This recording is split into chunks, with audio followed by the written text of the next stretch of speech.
So ಮೀಶೋಯಿಂದ ಇದೊಂದು special parcel order ಮಾಡಿದೆ.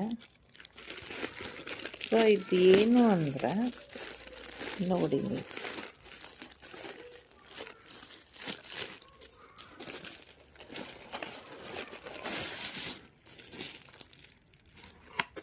ಇದು ನೋಡಿ, ಪ್ರತಿ ಅಮಾವಾಸ್ಯೆ ಹುಣ್ಣಿಮೆಯಲ್ಲಿ ಅಥವಾ ಒಂದು ಸ್ಪೆಷಲ್ ಡೇ ಬರುತ್ತಲ್ಲ, ಯಾವಾಗಾದರೂ ಮನೇಲಿ ತುಂಬ ನೆಗೆಟಿವಿಟಿ ಇದೆ ಅಂದಾಗ, ಮನೇಲಿ ತುಂಬ ನೆಗೆಟಿವಿಟಿ ಇದೆ ಅಂದರೆ ಸೊ ಇದು ಹವನ್ ಸಾಮಗ್ರಿ ಅಂತ. ಕೆಲವು ಸತಿ ಪ್ರತಿ ಸತಿ ಹೋಮ ಹವನ ಇದೆಲ್ಲ ಮಾಡ್ಲಿಕ್ಕೆ ಕಷ್ಟ ಆಗುತ್ತೆ ಅಥವಾ ಮಾಡಿಸ್ಲಿಕ್ಕೆ. ಇಮಿಡಿಯೇಟ್ ಲೈಕ್ ಅಮಾವಾಸ್ಯೆ ಹುಣ್ಣಿಮೆಯಲ್ಲಿ ಒಂಚೂರು ಪಾಸಿಟಿವಿಟಿ ಬೇಕು ಅನ್ನಿಸ್ದಾಗ ನೀವು ಇದನ್ನು ತರಿಸ್ಕೊಬೋದು. ಎಲ್ಲ ಪ್ಲ್ಯಾಟ್ಫಾರ್ಮಲ್ಲೂ ಸಿಗತ್ತೆ. ಮತ್ತೇನಿದು, ಇದು ಸ್ಫಟಿಕ ಅಂದ್ಕೊಳ್ತೀನಿ. ಇದು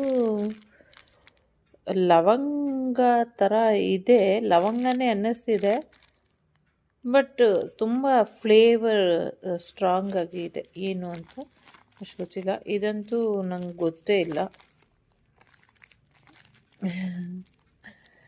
ಇದನ್ನು ನೋಡೇ ಇಲ್ಲ, ನಂಗೆ ಗೊತ್ತೂ ಇಲ್ಲ ಇದು.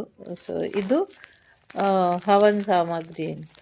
ಇದನ್ನೆಲ್ಲ ಏನು ಮಾಡೋದು ಅಂದರೆ, ಇದನ್ನೆಲ್ಲ ಮಿಕ್ಸ್ಚರ್ ಮಾಡಿಕೊಂಡು ಇದ್ರ ಜೊತೆ ನಿಮ್ಗೇನು ಪ್ರಾಡಕ್ಟ್ ಬೇಕು ಅಥವಾ ಏನು ಸಾಮಗ್ರಿಗಳು ಬೇಕೋ ಅದನ್ನು ಅಂದ್ಕೊಂಡು, ಸೊ ಇದರಲ್ಲಿ ಬೆರಣಿಗಳು ಸಿಗುತ್ತೆ, ಆನ್ಲೈನಲ್ಲೇ ಸಿಗುತ್ತೆ. ಅದೊಂದು ಬೆರಣಿ ಅಥವಾ ಒಂದಷ್ಟು ಕೆಂಡನ ಮಾಡಿಕೊಂಡು ನಿಮ್ಮ ಇಷ್ಟ ದೇವರಿಗೆ, ಸೊ ಗಣೇಶ ಅಂದ್ಕೊಂಡ್ರೆ 101 ಸತಿ, ನಿಮಗೇನು ಹೇಳಲಿಕ್ಕೆ ಬರಲಿಲ್ಲ ಅಂದರೆ ಪರವಾಗಿಲ್ಲ, ಓಂ ಗ್ಲೂಂ ಗಂ ಗಣಪತಿ ಅಂತಾದರೂ ಹೇಳ್ಕೊಳ್ಳಿ. ಓಂ ಗಣೇಶಾಯ ನಮಃ, ಓಂ ಗಣೇಶಾಯ ನಮಃ ಅಂತ. ನಿಮ್ಮ ಕುಲದೇವರು ಯಾರೇ ಇರಲಿ, ಓಂ ನಮಃ ಶಿವಾಯ ಅಂತ, ಅಥವಾ ಓಂ ದುರ್ಗಾಯೇ ನಮಃ ಅಂತ, ಅಥವಾ ಮಹಾಲಕ್ಷ್ಮೀ ನಮಃ ಅಂತ. ಸೊ ಅಥವಾ ಕುಬೇರ ಮಂತ್ರ ಬರುತ್ತಲ್ಲ, ಲಕ್ಷ್ಮೀ ಕುಬೇರ, ಓಂ ಹ್ರೀಂ ಕ್ಲೀಂ ಗಜಲಕ್ಷ್ಮೀ ನಮಃ, ಆ ಥರ ಸರಸ್ವತಿ ಮಂತ್ರ ಯಾವುದು ಇಷ್ಟ ಬರುತ್ತೋ. ಸೊ ಓಂ ನಮೋ ವೆಂಕಟೇಶಾಯ ನಮಃ, ಓಂ ನಮೋ ವೆಂಕಟೇಶಾಯ ನಮಃ 108 ಟೈಮ್ಸ್ ಅಮಾವಾಸ್ಯೆ ಹುಣ್ಣಿಮೆಯಲ್ಲಿ ಹಾಕಿ. ಇದರಿಂದ ನಿಮಗೆ ಹೆಚ್ಚು ಬೆನಿಫಿಟ್ ಆಗುತ್ತೆ, ನೆಗೆಟಿವಿಟಿ ಹೋಗುತ್ತೆ ಅಂತ ಅನಿಸುತ್ತೆ. ಇದೂ ಚೆನ್ನಾಗಿದೆ ನಂಗೆ ಅನ್ನಿಸೋ ಪ್ರಕಾರ. ಇದ್ರ ಜೊತೆ ಸ್ವಲ್ಪ ಈ ಬಿಳಿ ಸಾಸಿವೆ ಬರುತ್ತಲ್ಲ ಅದು, ಮತ್ತು ಒಂಚೂರು